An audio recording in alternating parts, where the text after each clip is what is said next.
Berapa lama lagi nak gosok ni? Sekarang ni kita akan naik bot ni. You. Jap. Apa ni muka kotor ni?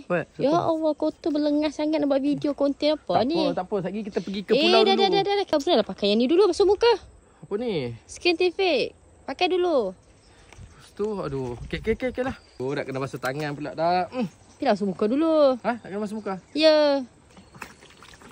Tapi nak ambil sabun tadi. Ambil sabun tadi. Yang tu? Okey. Pergi buih. Gosok pergi terus? Buih, ya. Gosok muka. Okey, muka. Macam ni kah? Betul kah? Ya, gosok lama sikit. Berapa lama lagi nak gosok ni? Nah. Aku tak nampak. Nah. Betul. Aku tak nampak. Tampang saya.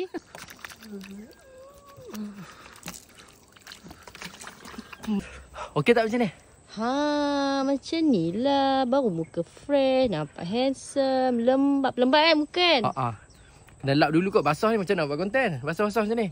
Nampak segar muka. Muka I rasa macam selesa, macam ringan gila. Aku rasa macam muka dah tak berminyak dah ni kot. Kan? I tengok pun nampak lagi fresh, lagi moist lah pipi you. Lagi sedap dah pegang. Sebab sinilah lah bawa balik pula. I punya lah. You nak beli sendiri lah. Kau beli kat I. Beli kat mana? I beli kat beg kuning. Ada promotion tak?